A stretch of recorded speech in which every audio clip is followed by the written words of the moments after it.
Hello प्यारे बच्चों, question number 28 तक हम कर चुके हैं। इससे पहली क्लास में बहुत ही बढ़िया चैप्टर है, बड़ा शांत स्वभाव का चैप्टर है। कुछ जानकारियाँ सामान्य हैं, कुछ जानकारियाँ बड़ी गहरी हैं, मतलब जहाँ गहरी सोच की ज़रूरत होती है। क्वेश्चन नंबर 28 तक हम कर चुके हैं। अब है क्वेश्चन नंबर 29 यानी 29। ओके, क्या कहा? क्वेश्चन नंबर 29 पढ़ेंगे। निम्न धातुओं के कार्यफलन निम्न प्रकार दिए गए हैं। तो कुछ धातुओं के कार्यफलन दिए गए हैं। आपकी रुचि के लिए, आपके इंटरेस्ट के लिए मैं ये लिख देता हूँ 1129। तो सोडियम का दिया है 275 2.75 ईवी। पोटाशियम का दिया है 2.30 ईवी इलेक्ट्रॉन वोल्ट। मॉलीब्लैडिनम इसका दिया है 4.17 ईवी। निकल, थोड़ा अंदाज़ा भी लगा लें, कहीं कोई सामान्य ज्ञान पे प्रश्न बन जाए, थोड़ा सा अंदाज़ा होना चाहिए कि धातुओं में कार्यफलन किस प्रकार बढ़ता है। तो निकल का दिया है 5.15 ईवी 5.15। इन धातुओं में से कौन प्रकाश सेल से 1 मीटर दूर रखे हीलियम कैडमियम लेजर से उत्पन्न 3300 एंगस्ट्रॉम तरंगदैर्ध्य विकिरण के लिए प्रकाश विद्युत उत्सर्जन नहीं देगा? यानी हमें देखना पड़ेगा कि जो प्रकाश हम डालते हैं हीलियम कैडमियम लेजर द्वारा उत्पन्न करके, वो उसमें से कौन है जो इनमें से उत्सर्जन नहीं करेगा, प्रकाश विद्युत प्रभाव इनमें से कौन नहीं दिखाएगा। तो बिल्कुल सिंपल सी प्रक्रिया है कि यहाँ मान लीजिए, हम सवाल को आप समझ भी गए होंगे, यहाँ मान लीजिए हम धातु रख लें और यहाँ एक लेज़र रख लें। ये है हीलियम कैडमियम लेज़र और इसमें से फोटोन आए, है ना, लैम्बडा का, और यहाँ से फोटो इलेक्ट्रॉन निकले। कार्यफलन सबके हैं, इसे कह लेते हैं फाई नॉट। यह है कार्यफलन। ओके, और ये जो लैम्बडा है इसका मान कितना बताया है? 3300 एंगस्ट्रॉम। 3300 एंगस्ट्रॉम मतलब एक सिंपल सा मैटर है धातु पृष्ठ पर। तो क्या करना है, अंदाज़ा हो गया होगा आपको, आइडिया हो गया होगा। मतलब ये जो फोटोन है जो यहाँ से आता है, हालांकि धातु के पृष्ठ से इसकी दूरी भी दी गई है, इसकी दूरी भी दी गई है, लेकिन उसकी ज़रूरत नहीं है। लेज़र पास में हो चाहे दूर हो, इसका प्रभाव इस बात पर नहीं पड़ेगा कि इलेक्ट्रॉन निकलेगा कि नहीं निकलेगा। उसकी वजह यह है कि एक फोटोन एक इलेक्ट्रॉन को उत्सर्जित करता है।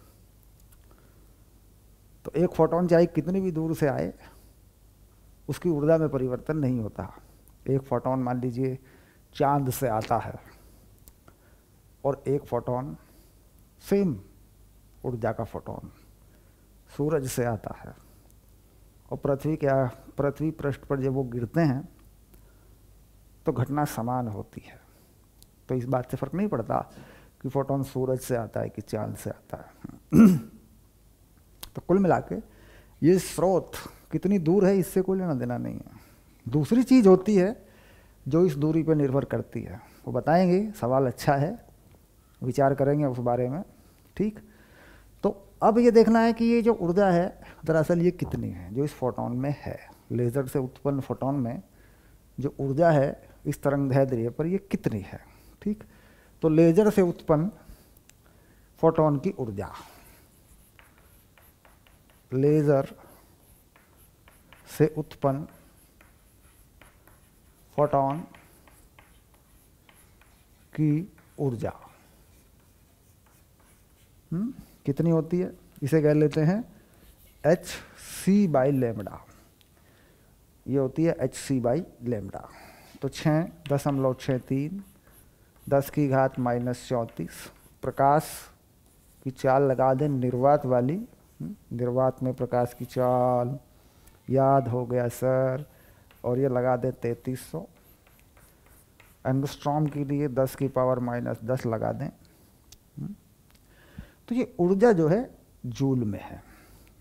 अब इसका ध्यान रखेंगे यहाँ कि इसको इलेक्ट्रॉन के आवेश से भाग कर दें तो ये किस में बन जाती है? इलेक्ट्रॉन वोल्ट में। तो इलेक्ट्रॉन वोल्ट में बनेगी तो यहाँ तुलना हो सकेगी फिर, क्योंकि सारी ऊर्जाएं किस में दी हैं? इलेक्ट्रॉन वोल्ट में दी हैं। कार्य फलन जो है इलेक्ट्रॉन वोल्ट में है। अगर मैं इसे इलेक्ट्रॉन वोल्ट में नहीं बदलूंगा तो मैं इसे पता नहीं लगा पाऊंगा कि कौन ज़्यादा है कौन कम है। तो इसलिए इसको किस में निकालें? कार्य फलन इलेक्ट्रॉन वोल्ट में, तो इसको किस में निकालें? इलेक्ट्रॉन वोल्ट में निकालेंगे। शाबाश। अब ये कितनी आ रही है ज़रा देख लो एक बार। तो 33 दूनी 66। कुछ तो कट तो रहा है कुछ, देखो है ना, हो रहा है देखो कुछ कुछ। लगभग कितनी आ रही है? तो ये जो वैल्यू है ये वाली है ना, तो ये 33 दूनी 66 3 दूनी 6, तो ऊपर 6 बन जाएगा। देख 33 है, 66 है, सिंपल सी बात है। लगभग मान निकालना चाहते हैं तो कुल मिला के यहाँ 3.3 कर लें और इसे 10⁻⁻7 कर लें। देखो फिट हो जाएगा ये। 1000 तो इसको भाग कर लें, यहाँ गुणा करते हैं। 10⁻⁻10 में गुणा कर दें तो सेट हो जाएगा ये। अब ये 3.3 बन गया, ये 6 बन गया, 2 बार काट दें, ये आ गया। अब ये 3 दूनी 6 हो गया, 1/1.6 हो गया नीचे। 3 दूनी 6, ये 1.6 हो गया। सिंपल सी बात है। बाकी सारी चीज़ें अपने आप ही कट आ जाएंगी। देखो 19 और 7 26, 26 और 8 34, तो यही आ जाएगा ईवी। इसे हल कर लें, ये कितना आ रहा है? इसे हल कर लें, 60/16 कर लो, भाग कर लो। 16 तिया 48, कितने बचे? 12। 16 सत्ते 112, 16 पंजे 80, ये आ गया ईवी में। तो ये है आपतित फोटोन की ऊर्जा, आपतित विकिरण की ऊर्जा। इसकी जो ऊर्जा है ये कितनी है? hc बाई लेमड़ा कितना आ गया? 375 ईवी। पक्का? तो जो इससे कम होगा कार्यफलन, जिस धातु का इससे कम होगा वो विकिरण दे देगा, मतलब वो फोटो इलेक्ट्रॉन दे देगा। अब यहाँ पर देखें 375 है, तो ये दोनों उत्सर्जन नहीं करेंगे क्योंकि इनका कार्यफलन बहुत ज़्यादा है, ये ऊर्जा कम पड़ जाएगी। तो ये सोडियम और पोटेशियम क्या करेंगे? प्रकाश वैद्युत प्रभाव को दिखाएंगे क्योंकि इनका कार्यफलन उस ऊर्जा से कम है। भाई मिनिमम ऊर्जा कितनी चाहिए? कम से कम कितनी ऊर्जा चाहिए? कार्यफलन से ज़्यादा हो, कार्यफलन या उससे ज़्यादा हो इलेक्ट्रॉन उत्सर्जन के लिए। तो ऊर्जा कितनी है? 3.75। इसको कितनी चाहिए? 2.75। तो इसका तो हो जाएगा उत्सर्जन। इसमें भी 2.30 चाहिए, इसका भी हो जाएगा, लेकिन इसको ज़्यादा चाहिए। अब इतनी ऊर्जा है नहीं यहाँ पे। यहाँ पे कितनी है? इस फोटोन में कितनी ऊर्जा है? 375 जो लेजर से आया। तो कार्यफलन से अधिक ऊर्जा चाहिए फोटो इलेक्ट्रॉन के लिए। तो यहाँ 2 का होगा। किस किस का हो गया? ये Na का हो गया और पोटेशियम का हो गया। बस ये सवाल है। अब दूसरा सवाल इन्होंने पूछा है कि स्रोत दूर हो कि पास हो, इससे क्या फ़र्क पड़ता है? मान लीजिए अगर इस चीज़ को दूर कर दें, क्या फ़र्क पड़ता है? तो स्रोत को पास लाने से फोटोनों की संख्या बढ़ जाती है। क्या हो जाता है? स्रोत को धातु पृष्ठ के पास लाने से, के निकट लाने से फोटोनों की संख्या बढ़ जाती है। ये भी इंपॉर्टेंट बात है। फोटोनों की संख्या बढ़ जाती है, बढ़ जाती है, जिससे प्रकाश विद्युत धारा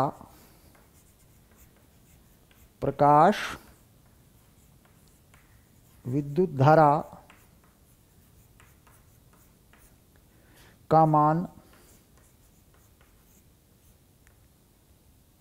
अथवा फोटो इलेक्ट्रॉन, प्रकाश इलेक्ट्रॉनों की संख्या बढ़ जाती है। तो ये बात भी समझ में आ गई कि भाई अगर यहाँ इसको पास ले आऊँ, इसको अगर पास ले आऊँ तो क्या बढ़ेगा, इसमें से निकलने वाले जो फोटोन हैं उनकी संख्या इस पृष्ठ पे बढ़ जाएगी। ठीक, मतलब दूर से जाते हैं तो क्योंकि ये क्या करता है, चारों तरफ फैला देगा। भाई इससे निकलने वाला प्रकाश सब इसी डायरेक्शन में या इसी डायरेक्शन में यहाँ आ रहा है ना। इसको पास ले आएंगे तो किसी क्षेत्रफल में फोटोन की संख्या बढ़ जाएगी, फोटोन की संख्या बढ़ेगी। मतलब वही है कि अगर ज़्यादा लाइट चाहिए तो टॉर्च को पास ले आओ, एकांक क्षेत्रफल पे प्रकाश की मात्रा बढ़ जाती है। तो ये बढ़ जाएगी, इसके बढ़ने से क्या होगा, फोटोन की संख्या बढ़ने से क्या होगा, यहाँ ज़्यादा इलेक्ट्रॉन निकलेंगे। तो क्या होगा, प्रकाश विद्युत धारा या प्रकाश धारा जो इन इलेक्ट्रॉन से बनती है, फोटो इलेक्ट्रॉन से, उसका मान बढ़ जाएगा। ठीक, फोटो इलेक्ट्रॉन का उत्सर्जन होगा या नहीं होगा, मतलब फोटो इलेक्ट्रॉन यहाँ से निकलेगा कि नहीं निकलेगा, वो इसके पास होने से या इसके दूर होने से कोई उसका संबंध नहीं है। ये बात मैंने पहले ही बता दी थी, क्योंकि एक फोटोन एक इलेक्ट्रॉन को उत्सर्जित करता है।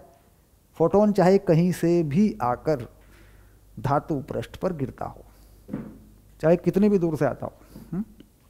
चलिए, क्वेश्चन अच्छा था, 29 समझदारी की बात थी। अब चलते हैं क्वेश्चन नंबर 30 की तरफ। क्वेश्चन नंबर 30, चलिए पढ़ लीजिए। बहुत ही बढ़िया शांत स्वभाव का चैप्टर है, बड़े आराम से सारी बातें सुने, एक एक बात सुने, एक एक बात लिखें, रुचि इंटरेस्ट के साथ पढ़ाई करें। मतलब कोर्स निपटाना है, एक भावना आ जाती है हमारे मन में कि यार कोर्स निपटाना है। ठीक है, ये कोर्स तो निपटाना है, ये तो बात सही है, लेकिन कोर्स निपटाना है मतलब हकीकत में कोर्स निपटाना है। ओके, शाबाश, बहुत ही बढ़िया सवाल है और बहुत ही बढ़िया जानकारी से भरा हुआ सवाल है। क्वेश्चन नंबर 30, 10 की पावर -5 वॉट पर मीटर स्क्वायर, यानी यह है तीव्रता, शक्ति। एकांक क्षेत्रफल पर जो शक्ति है उसे कहते हैं तीव्रता। और प्रकाश शेल का 2 सेंटीमीटर स्क्वायर क्षेत्रफल पर जो है ये प्रकाश पड़ता है। तो कुल मिलाकर शक्ति, आपतित शक्ति, आपतित शक्ति 10 की पावर -5 2 गुना 10 की पावर -4, बेटा मीटर स्क्वायर में लगेगा, क्योंकि जो क्षेत्रफल है वो दिया हुआ है सेंटीमीटर स्क्वायर में। तो क्षेत्रफल क्या हो गया, 2 गुना 10 की घात इतने इतने, ये किस में बन गया, ये बन गया वॉट में। तो इसे लिख लेते हैं 2 गुना 10 की घात -9, ये हो गया वाट, आपतित शक्ति। अब इन्होंने कहा 5 परतें हैं, 5 परतें, मतलब 5 परत हैं। जैसे मान लीजिए धातु पृष्ठ है ये, इसकी 5 परतें हैं, 1 2 3 4 और 5।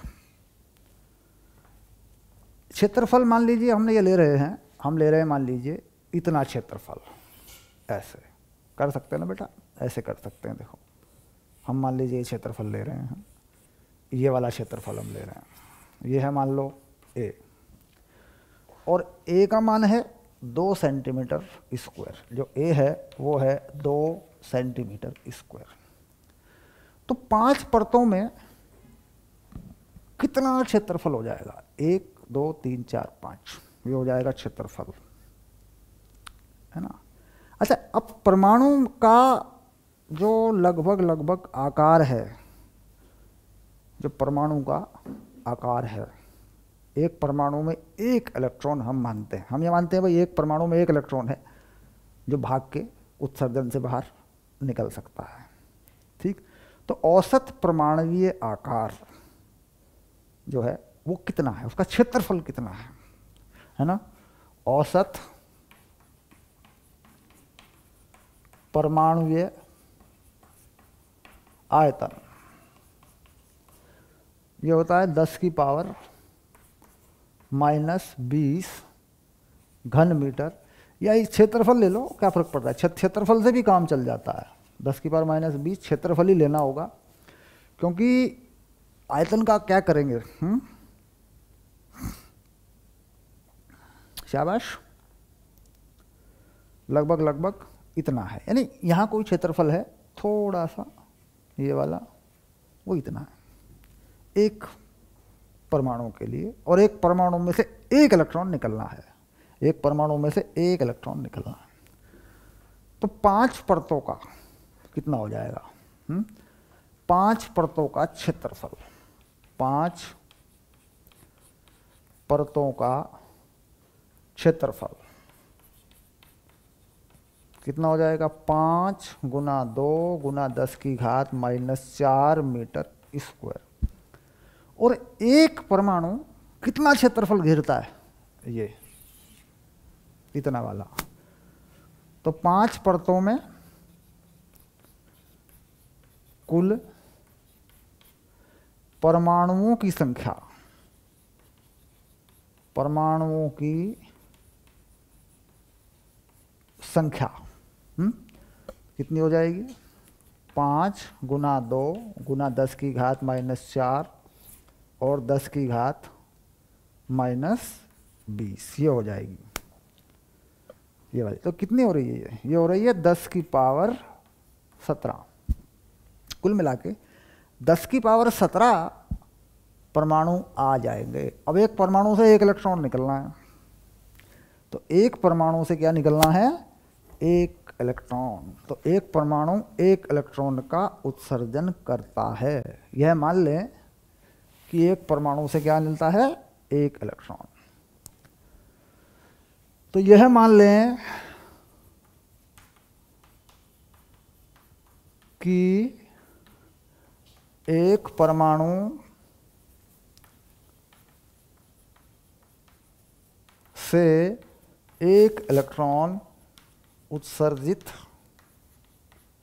होता है। ये बात भी सही हो जाएगी, कोई दिक्कत नहीं है, क्योंकि सोडियम है। शाबाश। अब आया, हाँ यहाँ तक तो सही पहुँच गए हम। अब यहाँ ये देखना है कि भाई एक इलेक्ट्रॉन के हिस्से में कितनी ऊर्जा आती है। अब ये सारी की सारी ऊर्जा मिल रही है। प्रति इलेक्ट्रॉन अवशोषित ऊर्जा, प्रति इलेक्ट्रॉन अवशोषित ऊर्जा, ये तो बता सकते हैं ना, ये कितनी हो जाएगी। देखो वो है ऊर्जा 2 गुना 10 की घात -9 और इलेक्ट्रॉन की संख्या है 17, तो ये कितनी हो जाएगी, 9 और 7 16, 2 गुना 10 की घात -26, है ना। ऊर्जा कह सकते हैं, शक्ति कहो बेटा इसको, क्योंकि शक्ति पे चल रहा है मामला, ऊर्जा पे नहीं। तो ये कितनी हो गई, वाट। ठीक, कितनी ऊर्जा चाहिए। कार्यफलन क्या है, कार्यफलन है इसका φ0 2 इलेक्ट्रॉन वोल्ट। प्रश्न में अगर पढ़ के देखें तो कितना है, 2 इलेक्ट्रॉन वोल्ट इसका कार्यफलन है। मतलब बहुत बढ़िया सवाल है, कोई दिक्कत नहीं है। तो जब तक कार्यफलन के बराबर ऊर्जा नहीं मिलेगी इलेक्ट्रॉन नहीं निकलेगा, और एक इलेक्ट्रॉन को 1 सेकंड में इतनी ऊर्जा मिल रही है, यह है शक्ति। ठीक, तो इलेक्ट्रॉन उत्सर्जन का समय, इलेक्ट्रॉन उत्सर्जन का समय T बराबर 2 गुना 1.6 10 की घात माइनस 19। ये है कार्यफलन, किस में लगाया मैंने, जूल में। और ये शक्ति एक इलेक्ट्रॉन की, वो ऊर्जा जो 1 सेकंड में उसे प्राप्त हो रही है। तो 2 गुना 10 की घात माइनस 26। इस सवाल को अच्छे से समझ लेना बेटा, आराम से। तो ये आ जाएगी इलेक्ट्रॉन की, मतलब समय 1.6 गुना 10 की पावर 7 सेकेंड। ये हो जाएगा लगभग 0.5 वर्ष। ये हो जाएगा तुम्हारा उत्तर। मतलब 6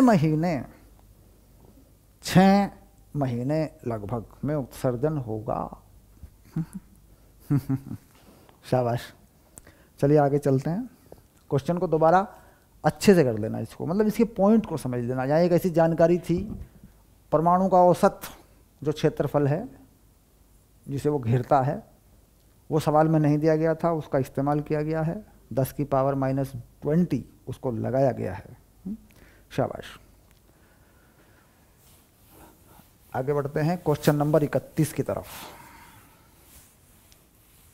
क्वेश्चन नंबर 31 31 पढ़िए।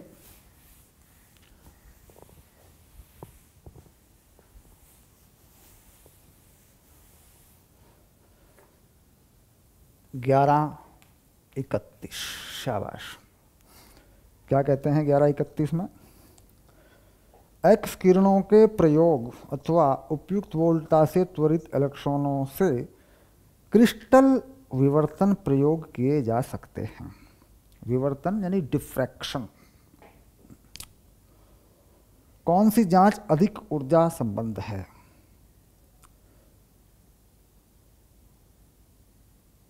परमाणविक तुलना के लिए, जांच के लिए तरंगदैर्ध्य 1 एंगस्ट्रॉम लीजिए, जो कि जालक लेटिस में अंतर परमाणु अंतरण की कोटि का है।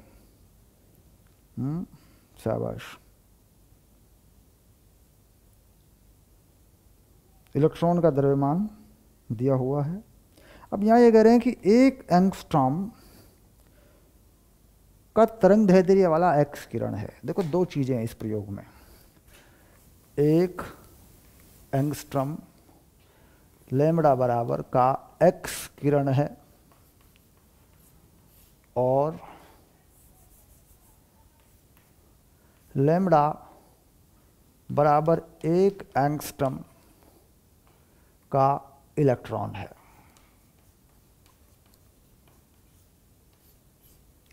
दोनों विवर्तन के प्रयोग में इस्तेमाल किए जाते हैं। दोनों विवर्तन के प्रयोग में इस्तेमाल किए जाते हैं। ठीक, तो कौन सा बढ़िया है, मतलब किसकी ऊर्जा ज़्यादा है कुल मिलाकर? तो यहाँ पर देखेंगे एक्स किरण, ये क्या है बेटा, ये तो फोटोन है।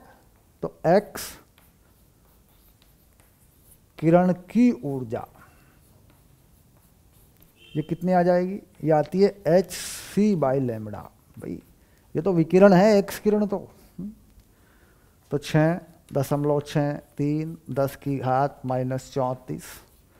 प्रकाश की चाल 3 गुना 10 की घात 8 बटे 10 की पावर माइनस 10। ये आ जाएगी जूल में। और अगर इसको इलेक्ट्रॉन वोल्ट में बदलोगे तुम, तो इसका मान आ जाएगा तुम्हारे पास 12.4 किलो इलेक्ट्रॉन वोल्ट, यानी 12,400 इलेक्ट्रॉन वोल्ट। ये इसका मान आ जाएगा, मतलब काफ़ी ज़्यादा ये ऊर्जा है। अच्छा, अब इलेक्ट्रॉन की बात करें। इलेक्ट्रॉन की ऊर्जा ये कैसे निकलेगी? भाई इलेक्ट्रॉन में तरंग दैर्ध्य किसको मानेंगे? तो डी ब्रागली तरंग दैर्ध्य होता है, डी ब्राय, तो यानी हाफ mv² इसकी ऊर्जा होती है, पक्का के। और लैम्बडा जो होता है वो होता है h/mv, तो v का मान h/m लैम्बडा लगा देते हैं। तो क्या हो गया, k 1/2 m h² m square lambda square, तो एक m कट जाता है h square upon 2m lambda square के। मतलब ये ऊर्जा होती है इलेक्ट्रॉन की, जैसे लेके चलता है वो। अगर इसमें मान डाल दें, वो वाला एंगस्ट्रॉम में डाल दें, इलेक्ट्रॉन का द्रव्यमान डाल दें, h डाल दें, तो 6.63 10 की घात -34 का वर्ग 2, इलेक्ट्रॉन का द्रव्यमान 9.1 10 की घात -31 10 की पावर -10 का वर्ग। तो ये ऊर्जा कम आती है। ये ऊर्जा कितनी आती है? 150 इलेक्ट्रॉन वोल्ट, 150 इलेक्ट्रॉन वोल्ट आती है। ठीक, खैर बात समझ में आई होगी, क्लियर। आंकड़े जो हैं एक्स किरण पे भी किए गए और इलेक्ट्रॉन पे भी किए गए, शाबाश। दोनों आंकड़ों में जो आपको मिला ऊर्जा की तुलना हुई, ठीक, शाबाश। अधिक ऊर्जा किसके पास है? एक्स किरण के पास है, 12,400 इलेक्ट्रॉन वोल्ट है। उसी तरंग दैर्ध्य पर कितना तरंग दैर्ध्य है? 1 एंगस्ट्रॉम। और अगर उसी तरंग दैर्ध्य का, दे ब्रागली तरंग दैर्ध्य का इलेक्ट्रॉन चलाया गया उसी प्रयोग में, तो उसमें कितनी ऊर्जा है इलेक्ट्रॉन के पास? 150 इलेक्ट्रॉन वोल्ट। दोनों पर प्रयोग हो जाता है। किस पे करना आसान है? इलेक्ट्रॉन पे करना आसान है कि एक्स किरण पे करना आसान है? इलेक्ट्रॉन पे करना आसान है, क्योंकि कम ऊर्जा दे करके काम चल रहा है, 150 इलेक्ट्रॉन वोल्ट। और यहाँ देखो कितनी ऊर्जा देनी पड़ रही है, शाबाश। चलिए क्वेश्चन नंबर 31। अब आया क्वेश्चन नंबर 32, शाबाश। क्वेश्चन नंबर 32 को पढ़िए, 32 को पढ़िए।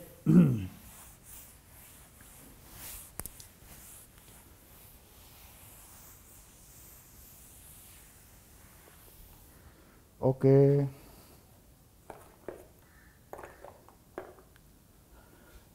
ग्यारह 32। हाँ जी, 11:32 आ गया। धीरे धीरे चैप्टर खत्म होने की कगार पे आ गया है। चलिए, एक न्यूट्रॉन 32 में 2 भाग हैं, तो 32 का ए लिख लें। ये रहा, देखो। हाँ, एक न्यूट्रॉन जिसकी गतिज ऊर्जा 150 इलेक्ट्रॉन वोल्ट है का दे ब्रॉगली तरंग प्राप्त कीजिए। ठीक, तो अभी आ जाएगा, अभी आ गया था वो तो। अभी 150 इलेक्ट्रॉन वोल्ट इलेक्ट्रॉन के लिए आया था ना। ऊपर वाले सवाल में नीचे वाले सवाल का उत्तर छिपा है। खैर, 1 एंगस्ट्रॉम आता, अभी अभी देखा था, निकाल के भी देख लेंगे।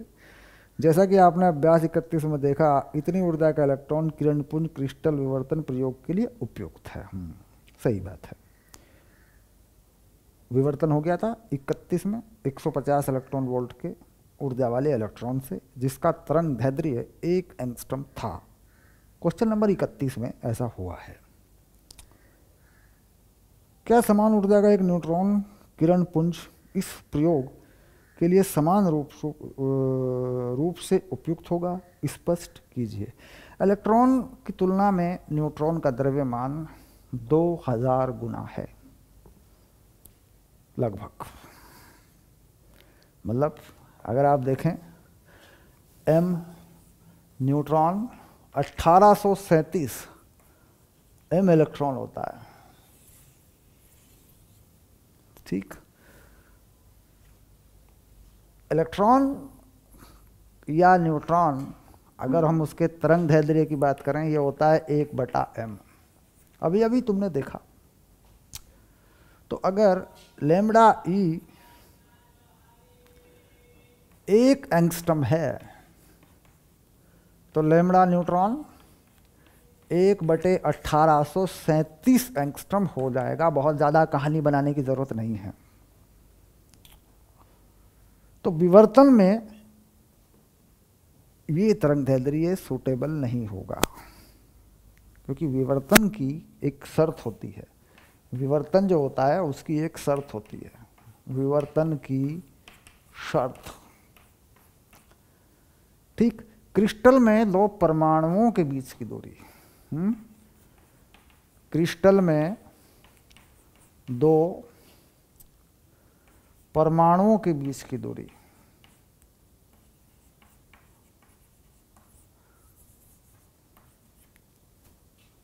कितनी होनी चाहिए? 20 की दूरी। डी लगभग बराबर होनी चाहिए तरंग दैर्ध्य की। ये जरूरी शर्त होती है विवर्तन के लिए। अब मान लीजिए कोई विवर्तन इस पर हो रहा है, तो इस पे तो नहीं होगा क्योंकि ये तरंग दैर्ध्य तो बहुत कम हो जाएगी, तो इसलिए इसका उत्तर होगा नहीं। यानी न्यूट्रॉन पर वो एक्सपेरिमेंट नहीं होगा विवर्तन का जो इलेक्ट्रॉन पर होता है। क्यों? क्योंकि जो रेडिएशन है, जो तरंग दैर्ध्य बनता है इलेक्ट्रॉन से, उसकी तुलना में लगभग 2000 गुना तरंग दैर्ध्य बनता है न्यूट्रॉन से। तो वो विवर्तन की शर्त को पूरा नहीं करता, है ना? समझ में आ रही है बात, है ना? चलिए ये तो क्लियर हो गया। दूसरा देखते हैं। कमरे के ताप 27 पर ऊष्मीय न्यूट्रॉन से जुड़े डे ब्रॉगली तरंग दैर्ध्य ज्ञात कीजिए। इस प्रकार स्पष्ट कीजिए कि क्यों एक तीव्रगामी न्यूट्रॉन को न्यूट्रॉन विवर्तन प्रयोग में उपयोग में लाने से पहले वातावरण के साथ तापीकृत किया जाता है। उसकी वजह यह है कि न्यूट्रॉन का तरंग दैर्ध्य लगभग 2 परमाणुओं के बीच की दूरी के बराबर हो, और ठंडे न्यूट्रॉन का होता नहीं है, तापमान तक उसे ले जाना पड़ता है। तो हम ये देखेंगे कि कमरे के ताप पर, कमरे के ताप को माना है 27 डिग्री सेंटीग्रेड या 27 डिग्री सेल्सियस, उस पर न्यूट्रॉन का तरंग दैर्ध्य कितना आता है। अगर वो इतना आ जाता है 1 एंगस्ट्रॉम के लगभग बराबर, तो उस पर विवर्तन हो जाएगा। तो तापित इलेक्ट्रॉन का, सॉरी तापित न्यूट्रॉन का तरंग दैर्ध्य बी पार्ट में निकालेंगे। 27 डिग्री सेल्सियस पर तापित, 27 डिग्री यानी 273 जोड़ लो बेटा, तो बन गया 300 केल्विन पर तापित न्यूट्रॉन का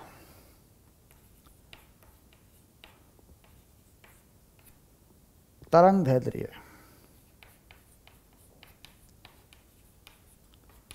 लैम्ब्डा कितना होगा? ऊर्जा कितनी होती है? ऊर्जा बन जाती है 1/2 mv², 3 kT/2। तो बेटा v जो है यहाँ से मिल जाता है, देख 3 kT/m का अंडर रूट, है ना? मिल जाता है ना? ये फॉर्मूला याद आ रहा है, कई बार बताया है। लैम्ब्डा होता है h/mv,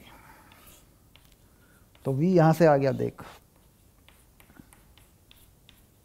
तो फाइनली तरंग दैर्ध्य हो गई h/√3 mkt, ये है। तो ये निकाल लो कितनी होगी इसकी वैल्यू, और इसे हल कर लो ये वाली। तो कितनी आ रही है देखो, 6.63 10⁻⁻34 वर्गमूल 3 1.67 गुणा 10⁻⁻27 के का मान बोल्ट्जमैन कांस्टेंट, मतलब r/6 जो भी है 8 इसे हटा ले बेटा, लंबा जाएगा ये मामला। 3 1 अवगाद्रो संख्या 0.6 गुणा 10⁻23 ही लगा दो, कोई बड़ी बात नहीं है। ये हो गया बोल्ट्जमैन कांस्टेंट, तापमान है 300। ये जो वैल्यू है, ठीक, ये आ जाएगी लैम्बडा लगभग बराबर 10 की पावर माइनस 10 मीटर। तो यहां पर क्या कहेंगे, हाँ विवर्तन हो जाएगा, विवर्तन हो जाएगा। इसको निकाल के देखना बेटा कितनी आती है वैल्यू। विवर्तन हो जाएगा, शाबाश। और चूंकि तरंग दैर्ध्य ऐसा आ जाए 1 एंगस्ट्रम के लगभग, इसलिए न्यूट्रॉन को क्या करते हैं, गर्म करते हैं। अगर न्यूट्रॉन से विवर्तन करना चाहते हैं तो उसे 27 डिग्री सेल्सियस ताप तक पहले गर्म करना पड़ता है, फिर उसे विवर्तन में डालते हैं। चलिए अब आ गया क्वेश्चन नंबर 33 यानी 33। शाबाश।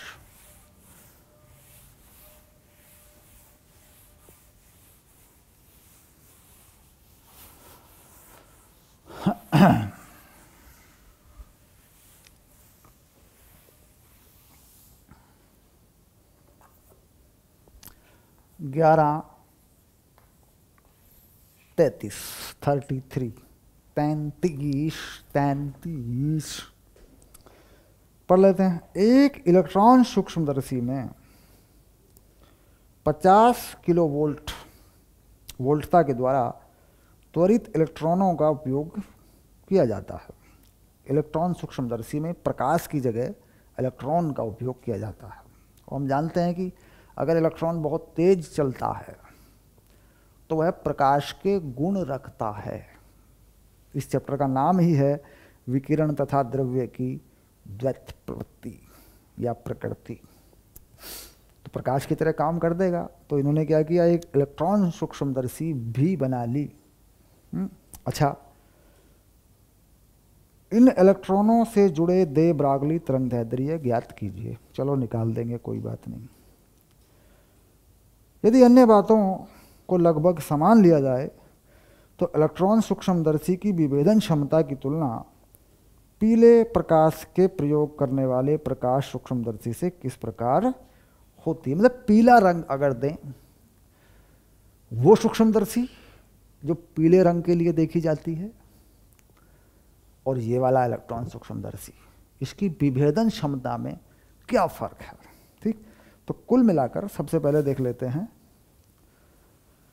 50 किलो वोल्टता के इलेक्ट्रॉन का लैम्बडा ई क्या होता है। तो क्या होता है, H/2 MeV। ये फार्मूला होता है बेटा, याद कर लें।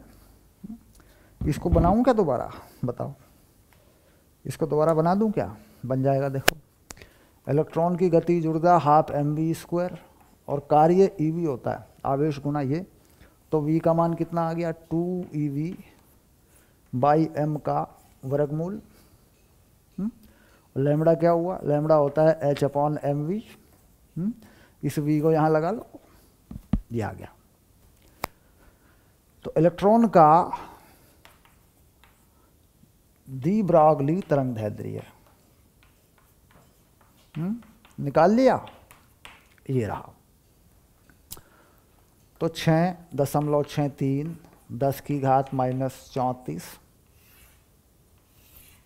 2 इलेक्ट्रॉन का द्रव्यमान 9 × 10⁻31 लगभग निकाल लो। इलेक्ट्रॉन का आवेश 1.6 × 10⁻19 लगा लो। 50 किलो वोल्ट है तो बेटा 50,000 लगा लो। ये लो, ऐसा हो गया। देखो, 50 किलो वोल्ट पर भगाया है, बहुत ज़्यादा वोल्टेज है, 50 किलो वोल्ट। अच्छा, अब देखें आगे। तो 6.63 × 10⁻⁻34। अब यहाँ ठीक करेंगे। देखो, 16 बना लेंगे, 50 दूनी 100 बना लेंगे, 9 बना लेंगे। चलिए ठीक, सबके वर्गमूल हो जाए ऐसा बना लेंगे। देखो, इस 2 से और इस 50 से 100 बना लेंगे, यानी यहाँ तक गया, यहाँ तक गया। 9 को ऐसा ही छोड़ देंगे, ये भी गया। इसका 16 बना लेंगे, इधर 20 कर देंगे, गुना 10 की पावर माइनस 20, यानी आगे बढ़ा लेंगे, वहाँ एक नंबर कम कर देंगे। 10 की पावर माइनस 31 कर देंगे, 1000 बचा है, प्लस की 3 इसमें जोड़ देंगे, सिंपल। ये कहानी बना लेंगे ऐसे। तो देख रहे हैं कैसे कैसे छोटा मोटा वर्गमूल निकाला जाता है। लैम्बडा ई बराबर 6.63 10 की घात माइनस 34। सावधानी घटी दुर्घटना घटी सावधानी हटी दुर्घटना घटी। कुछ गलत हो गया, कुछ छूट गया तो जाएगा ये। अब देखो इस 100 का वर्गमूल कितना हो गया 10, 9 का 3 16 का 4, 10 की पावर माइनस 10, ये कितना हो गया 28, 10 की पावर माइनस 14, ये हो गया। शाबाश। अब आगे देखते हैं। अब देखो ये कितना हो गया 4 या 12 120, मतलब यहीं पे लिखना पड़ेगा 6.63 बटे 120, यहाँ तक का हो गया। ये हो गया और ये हो गया, और ऊपर हो गया 10 की पावर माइनस 10, क्यों 14 और 10 24, इसमें से घट जाएगा 10 आ गया। अब इसके बाद अब क्या करें, अब ऐसा करते हैं इस नंबर को आगे सरका देते हैं, तो ये हो गया 10 की पावर माइनस 12, 10 में 2 जोड़ दिया, ये हो गया 663 बटे 120। तो ये लगभग कितना 12 पंजे 60, 12 पंजे 60, तो ये हो गया 5.5 गुना 10 की घात माइनस 12 मीटर। ये हो गया लैम्बडा ई। ये वैल्यू लगभग आ गई है। तो ये इलेक्ट्रॉन सूक्ष्मदर्शी में इस्तेमाल होने वाले इलेक्ट्रॉन का तरंगदैर्ध्य आ गया है। ये रहा देखो 5.5 गुना 10 की पावर माइनस 12 मीटर है लगभग, ऐसे हो गया। अब इसके बाद पीले रंग से तुलना करनी है भैया, पीले रंग से तुलना करनी है इसकी। चलिए देखते हैं, पीले रंग से तुलना करते हैं।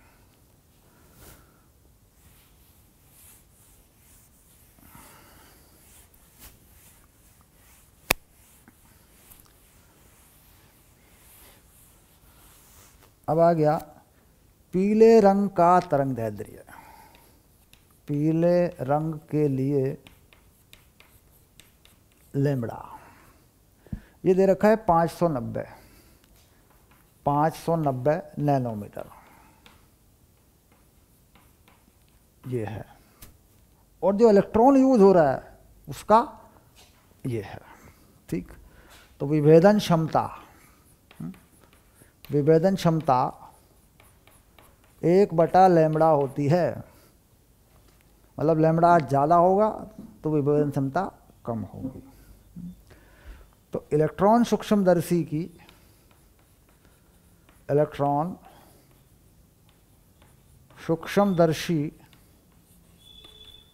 की विभेदन क्षमता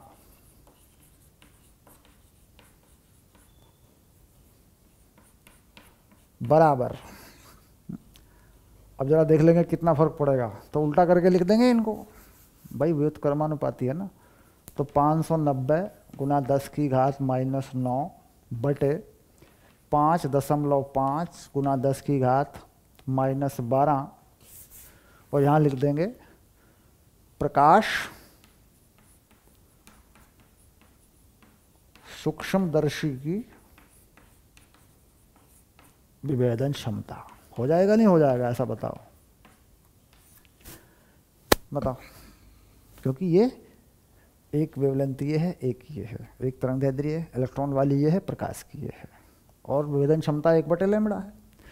तो यानी इलेक्ट्रॉन सूक्ष्मदर्शी की विभेदन क्षमता देखो इससे कितना गुना ज़्यादा होगी। भाई मोटा मोटा भी सोच लें आप, 5 है 5 से तो 100 तो यही हो गया, 10 की पावर 3 ये हो गया, तो लगभग 10⁵ गुना, ये हो गया। देखो, प्रकाश सूक्ष्मदर्शी की विभेदन क्षमता, हो गया नहीं हो गया?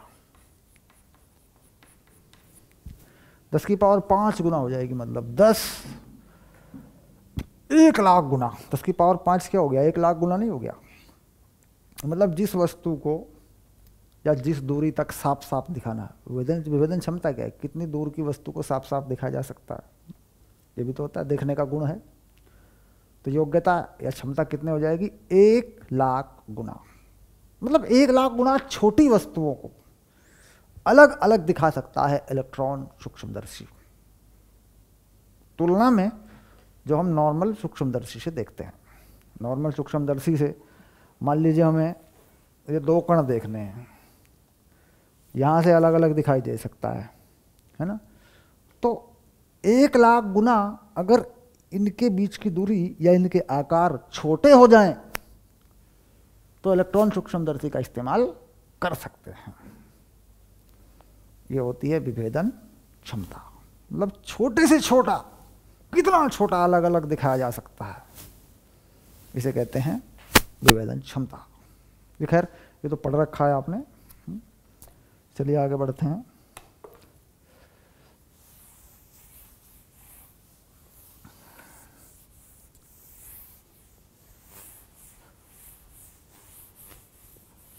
ये हो गया क्वेश्चन नंबर 33, यानी 33। शाबाश। चलते हैं क्वेश्चन नंबर 34 की तरफ। 34, 11, 34। किसी जांच की तरंगदैर्ध्य उसके द्वारा कुछ विस्तार में जांच की जा सकने वाली संरचना के आकार के लगभग आमाप हैं। इसे कहते हैं विवर्तन। मतलब जो भी संरचना है उसका जो आमाप है, संरचना का जो आमाप है, यानी कोई संरचना अगर परमाणुओं के रूप में है तो 2 परमाणुओं के बीच की दूरी, जो पास पास वाले परमाणु होते हैं ना, उनके बीच की दूरी, तरंगदैर्ध्य उसका आमाप है, यानी उसको मापा जा सकता है। यानी अगर कोई धातु, कोई वस्तु, कोई गैस, कोई भी द्रव्य अगर विवर्तन का प्रयोग कर जाता है तो विवर्तन में इस्तेमाल होने वाला, विवर्तन में प्रयोग किया जाने वाला जो प्रकाश है उसकी तरंगदैर्ध्य परमाणुओं के बीच की औसत दूरी के लगभग बराबर होती है। परमाणु कौन से? 2 पास पास रखे परमाणु। तो इससे क्या कह रहे हैं कि विवर्तन से परमाणुओं के बीच की दूरी का अनुमान लगाया जा सकता है तरंगदैर्ध्य से। प्रयोग कौन सा है? ध्यान रहे, विवर्तन यानी डिफ्रैक्शन। तो ये बात इन्होंने कही है, जो अभी अभी मैं बता रहा था कि विवर्तन की शर्त क्या होती है। अभी अभी मैं आपको बता रहा था। प्रोटॉन तथा न्यूट्रॉन की क्वार्क संरचना 10⁻⁻15 या इससे भी कम लंबाई के लघु पैमाने की है। यानी प्रोटॉन तथा न्यूट्रॉनों की क्वार्क संरचना, मतलब प्रोटॉन के अंदर कुछ कण होते हैं, 2 कण 3 कण के रूप में होता है। 2 तरह का क्वार्क होता है, एक पॉजिटिव और एक नेगेटिव। ठीक, अप एंड डाउन क्वार्क पहले चैप्टर में आया करते थे। खैर वो प्रोटॉन न्यूट्रॉन के अंदर की चीज़ है। ये कण स्वतंत्र रूप से रहता नहीं है। जो क्वार्क्स है वो स्वतंत्र रूप से रहता नहीं है, ये कभी कभी या किसी प्रयोग में दिखाई देता है, मतलब टेम्परेरी टिकता है। जो स्वतंत्र कण है, जो रह सकता है अकेला, वो इलेक्ट्रॉन है, प्रोटॉन है, न्यूट्रॉन है। तो क्वार्क्स क्या है? स्वतंत्र रूप से अकेला एग्जिट नहीं करता, रहता नहीं है। लेकिन ऐसा है, वो पाया जाता है। 1970 में ये बात देखी गई थी। इस संरचना को सर्वप्रथम 70 में रेखीय क्षेत्र से उत्पन्न लीनियर एक्सेलरेटर, यानी एक्सेलरेट किया गया बहुत ज़्यादा स्पीड पर न्यूट्रॉन, प्रोटॉन या इलेक्ट्रॉन को, तो वहाँ टेम्परेरी कुछ समय के लिए उत्पन्न हुए, प्रकट हुए कण क्वार्क्स से उत्पन्न उच्च ऊर्जा इलेक्ट्रॉनों के किरण पुंज के उपयोग द्वारा स्टैनफोर्ड संयुक्त राज्य अमेरिका में जांचा गया था। यानी क्वार्क्स जो है बहुत तेजी से चल रहे न्यूट्रॉन, प्रोटॉन या इलेक्ट्रॉन के अंदर उत्पन्न हुआ। इन इलेक्ट्रॉन किरण पुंज की ऊर्जा की कोटि का अनुमान लगाइए। इलेक्ट्रॉन की विराम द्रव्यमान ऊर्जा इतने इतने है। ठीक, तो यहां पर आ गया तरंग दैर्ध्य कितना लेंगे। जो आकार है, जितना इसका आकार है उसी लेवल पर यह विवर्तन कर सकता है। जितना भी इस क्वार्क्स का आकार है उसी लेवल पर यह विवर्तन कर सकता है। यानी वो इसकी तरंग दैर्ध्य होनी चाहिए। अगर हमें रीड करना है इसको तो हम ऐसा प्रकाश डालें इसके ऊपर कि इसके आकार के लगभग उसका तरंग दैर्ध्य हो। क्योंकि मान लीजिए दो क्वार्क्स हैं, बहुत पास पास हैं, तो अनुमान ये लगाते हैं कि भाई उनका जो आकार है उसको रीड करना है, उसको पार कर दे वो विकिरण, उसको पहचान ले, तो विकिरण का तरंग दैर्ध्य कितना होना चाहिए? जितना क्वार्क्स का आकार है, आकार के बराबर होना चाहिए। और ये प्रयोग है विवर्तन, पार्टिकल डिटेक्शन, कण संसूचन विवर्तन जिसे हम कहते हैं। तो कुल मिला के कितना तरंग दैर्ध्य होना चाहिए? लैम्बडा ये होना चाहिए 10 की पावर -15 मीटर, ऐसे ये होना चाहिए उस प्रकाश का जो गिरता है। अब ये कह रहे हैं कि इलेक्ट्रॉन से हम ये करेंगे, प्रकाश या इलेक्ट्रॉन, विवर्तन में हम इस्तेमाल करेंगे इलेक्ट्रॉन। हो सकता है प्रकाश की इतनी कम तरंग दैर्ध्य बनाना आसान ना हो। ये भी हमने देखा था कि अगर हम एक्सरे वगैरह में इतना कम तरंग दैर्ध्य बनाते हैं तो हमें हजारों वोल्ट की ऊर्जा उसको एक्सरे को देख करके उसे विकसित करना पड़ता है। जबकि हमने इलेक्ट्रॉन के लिए देख लिया था कि कम ऊर्जा से काम चल जाता है। तो हम ये एक्सपेरिमेंट इलेक्ट्रॉन के किरण पुंज से करना चाहते हैं। तो इलेक्ट्रॉन की ऊर्जा है ना, तरंग दैर्ध्य के लिए इलेक्ट्रॉन की ऊर्जा तो कितनी होती है ये ऊर्जा? ये होती है H/2meV, ये आ जाती है ऊर्जा। ठीक, या Hc/λ, सॉरी ये तो मैंने ऊर्जा का जो फंडा है अलग तरीके से लगा दिया। H/2m λ², ये होता है ना बेटा फॉर्मूला, याद आ गया? ये है गतिज ऊर्जा का फॉर्मूला तरंग दैर्ध्य के लिए। तो ये ऊर्जा आ जाएगी, सिंपल सी बात है, इसमें कोई हर्ज नहीं है। ये आएगी लगभग 1.24 BeV। कितनी आएगी? 1.24 गुणा 10 की पावर 9 जूल इलेक्ट्रॉन वोल्ट, इतनी आएगी ये ऊर्जा। सिंपल। चलिए खैर, सवाल ही इतना है, बाकी झंझट ना करें।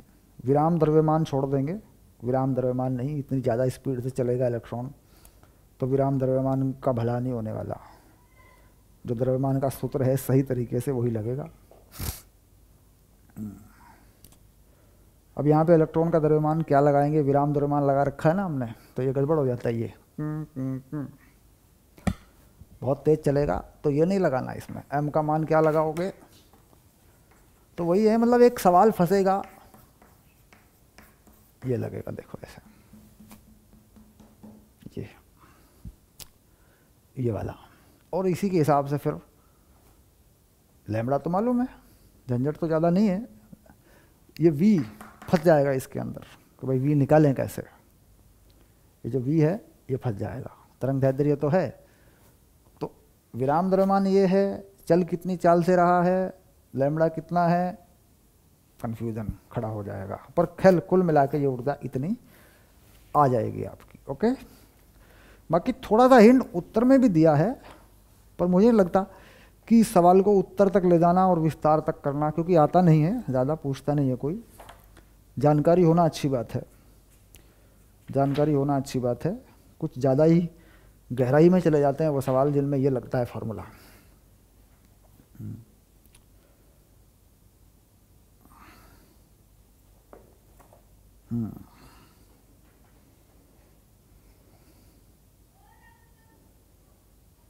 ठीक है, ऊर्जा संवेग निकल जाएगा, संवेग से फिर सी स्क्वायर पी स्क्वायर ऊर्जा निकल जाएगी, इसको छोड़ देंगे, दैट इज ठीक है।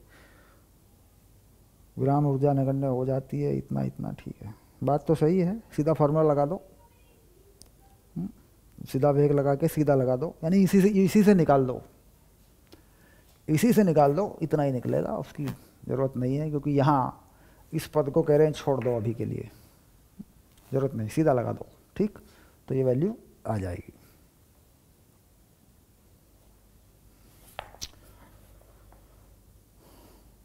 क्वेश्चन नंबर 35 में चलेंगे।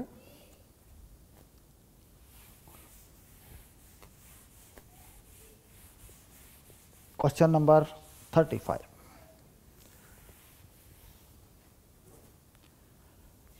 ग्यारह 35।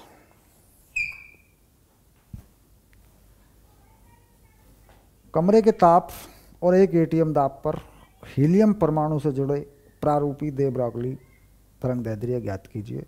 हो जाएगा। इन परिस्थितियों में इसकी तुलना दो परमाणुओं के बीच औसत दूरी से कीजिए। दो परमाणुओं के बीच की औसत दूरी से कीजिए, मतलब वही है कि विवर्तन हो सकता है कि नहीं हो सकता।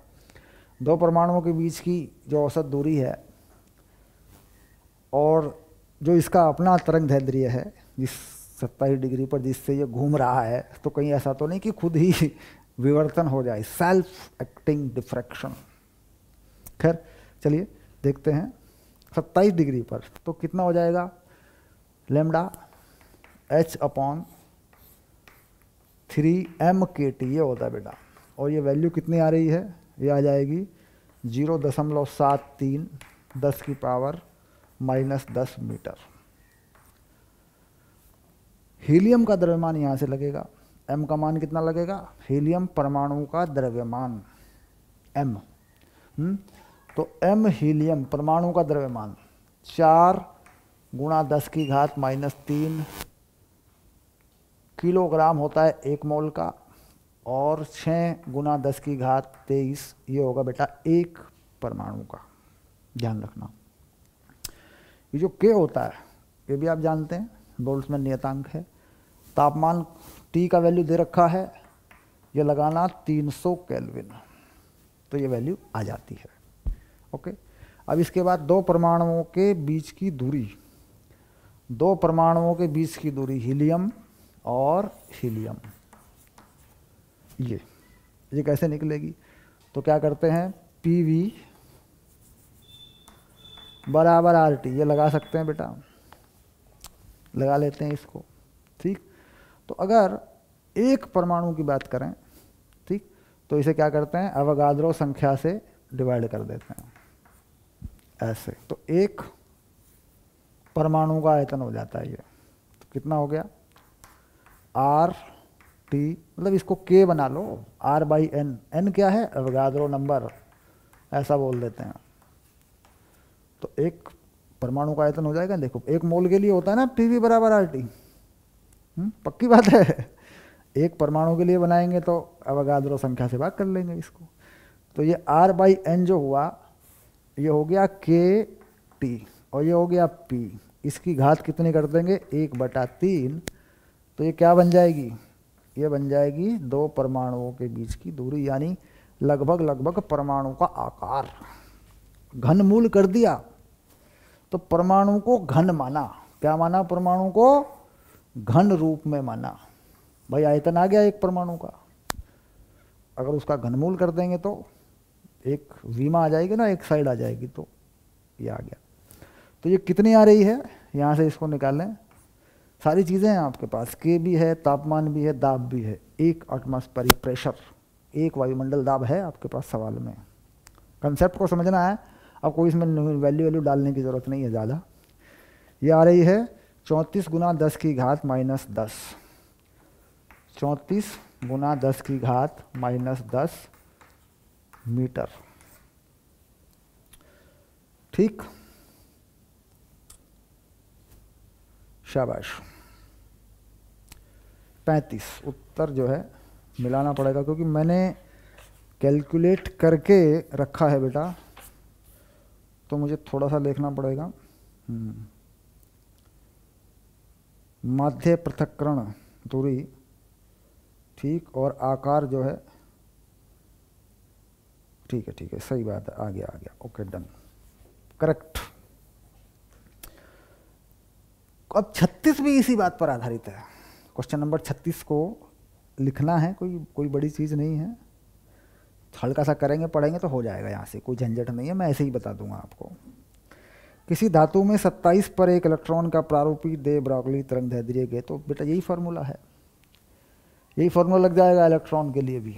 अगर 1136 भी यहीं कर लें तो कोई हर्ज नहीं है, ये लो निकल जाएगा। इलेक्ट्रॉन के बीच की औसत पृथक्क्रय दूरी 2 × 10⁻⁻10 है, दिया गया है। तो ये पता लग जाएगा इलेक्ट्रॉन का दे ब्रॉगली तरंगदैर्ध्य आएगा 6×10⁹ और 2 इलेक्ट्रॉनों के बीच की दूरी 10⁻⁻10 है, तो इसमें तरंगदैर्ध्य ज़्यादा है। मतलब इलेक्ट्रॉन का तरंगदैर्ध्य इलेक्ट्रॉनों के बीच की दूरी से ज़्यादा आता है कुल मिला के। अब यहाँ ये कुछ कहना चाह रहे हैं कि इससे क्या निष्कर्ष निकलता है, कुछ पढ़ा रहे हैं, आपको पढ़ेंगे बेटा। जहाँ सामान्य परिस्थितियों में गैसीय अणुओं से जुड़े तरंग पैकेट अतिव्यापी हैं, यानी एक दूसरे के साथ अतिव्यापन नहीं करते, एक दूसरे के साथ मिलते नहीं हैं।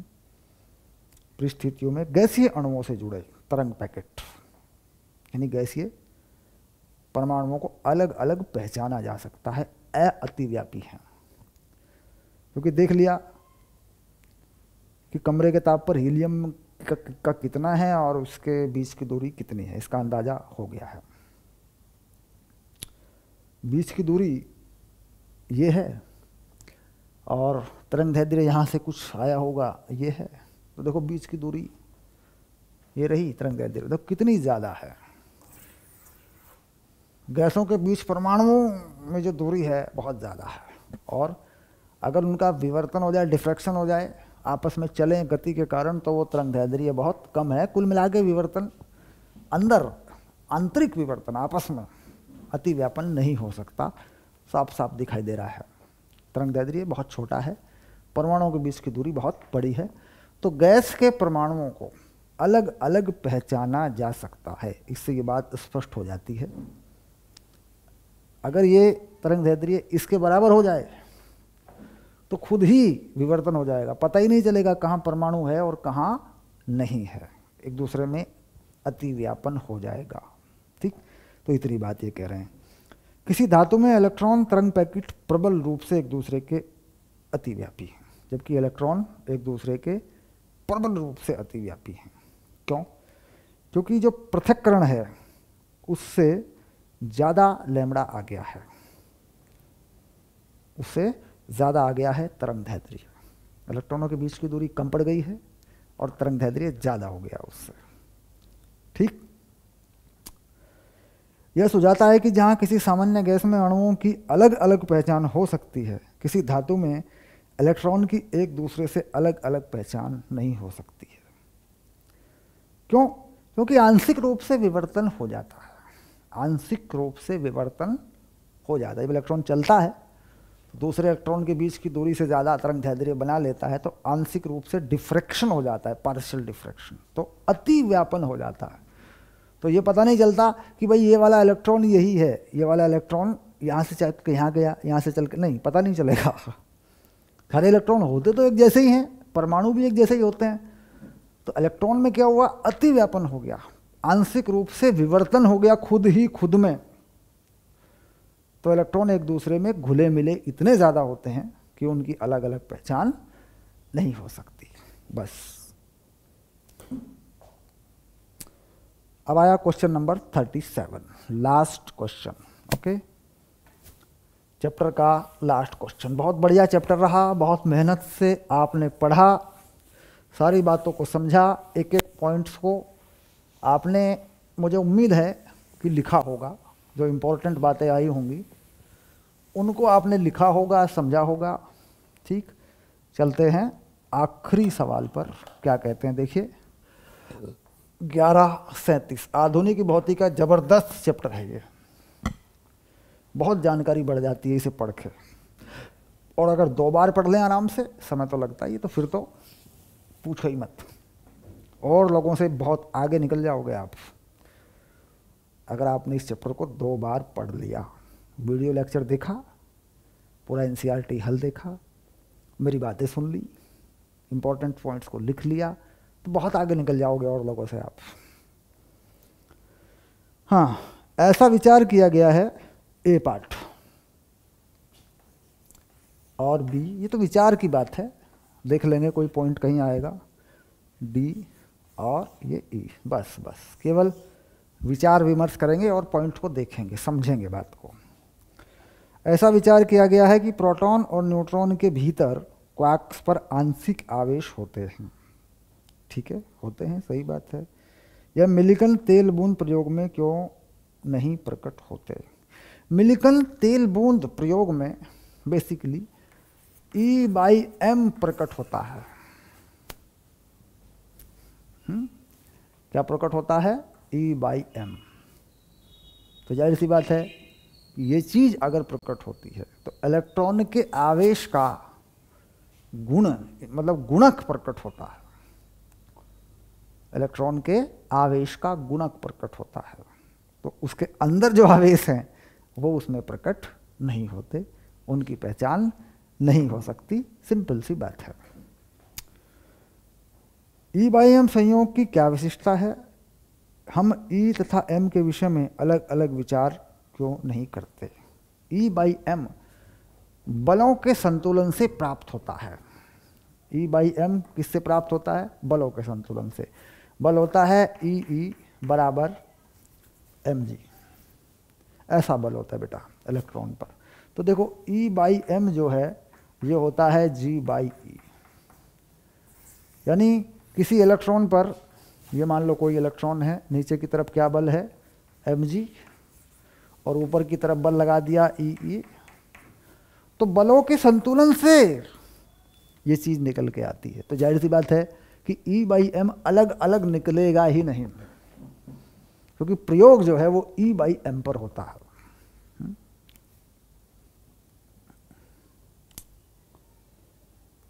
प्रत्येक धातु का एक निश्चित कार्यफलन होता है, सही बात है। यह आपतित विकिरण एक वर्णी हो तो सभी प्रकाशिक इलेक्ट्रॉन समान ऊर्जा के साथ बाहर क्यों नहीं आते? प्रकाशिक इलेक्ट्रॉनों का एक ऊर्जा वितरण क्यों होता है? ठीक, तो कार्यफलन तो वही है, लेकिन इलेक्ट्रॉनों का जो वितरण है धातु के पृष्ठ में, वो कई परतों में है।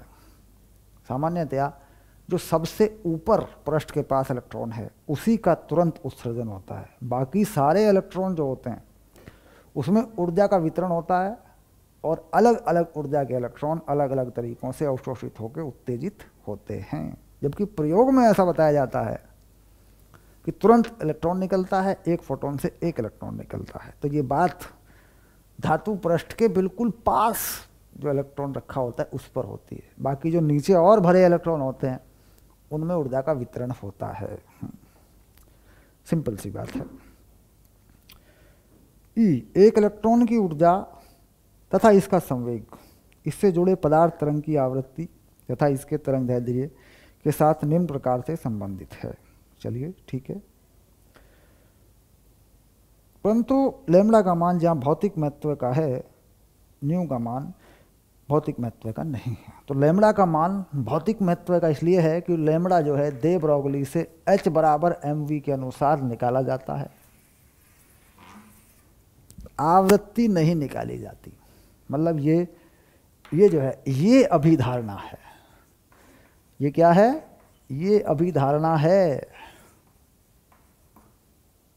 अब यहां से आवृत्ति नहीं निकाली जाती, इसलिए कह रहे हैं कि लैम्ब्डा का मान है विचारणीय, आवृत्ति का नहीं, क्योंकि प्रयोग में जो निकाला जाता है वो तरंग दैर्ध्य ही निकाला जाता है। ठीक, जबकि ऊर्जाएं हैं E बराबर h न्यू फोटोन की ऊर्जा है, और P h बाई लैम्ब्डा है। तो क्या आवृत्ति भी निकल सकती है क्या? यहाँ से आवृत्ति भी निकल सकती है, लेकिन फॉर्मूला होता है V बराबर न्यू लैम्ब्डा।